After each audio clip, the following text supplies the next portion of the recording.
Hello, Jack here. This video is the first in a series telling the story of a Minecraft server that existed between May of 2019 and the late summer of 2020. It may seem silly, but I've found myself telling the stories of this server to my friends and family, and they've enjoyed it all. Admittedly, I invested far more time into this Minecraft server than what I certainly should have, but I don't regret any of it. It was a unique experience that I feel grateful for. The playlist for this series will be ordered somewhat chronologically, but I will focus on the more interesting stories first, so eventually the gaps will fill in. For now, here's a brief bit on the server. Feel free to skip if you don't like exposition. The server was called Geocraft, and was later renamed to GeoMC.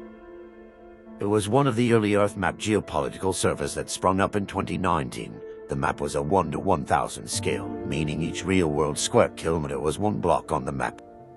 Not much is remembered from the early days, but despite the factions plugin, it was very peaceful. This was because war was not allowed during those opening days. The most contentious political issue at the time was whether or not to enable wars on the server. Eventually, the pro-war players convinced the server administrator, Woozer, to enable war. Many players left then and there to seek out other servers, and what was left over was a collection of players who were willing to fight for their factions.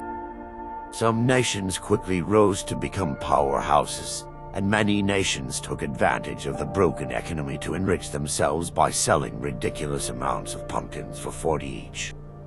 The nations worth mentioning during this time that were considerably powerful were Greater Iberia, located on the northeast Iberian Peninsula; Dunfur, located on Kodiak Island, Alaska; Cyprus, located in Cyprus; and the emerging Soviet Civil, located in Britain. More on this in a future episode. The war ended with Dunfur being banned, Iberia going inactive, and Soviet Suffolk becoming a regional power. Then came a period of relative peace, which is when I joined the server for the first time. The peace was not to last, however. In the power vacuum left behind by those large factions, a new raiding faction came onto the scene called the Ostrogoths, located in northeast Italy, just south of the Alps. They would become the driving force behind the next war. More on this in a future episode. After that war entered possibly the most legendary player to have left their mark on the server. The Caesar of Rome, Carnegie, who would conquer the entire world and subjugate it, nearly destroying the server itself and sending it into its first dark age. More on this in a future episode.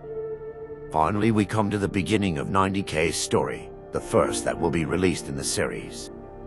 That's it for now. Until next time.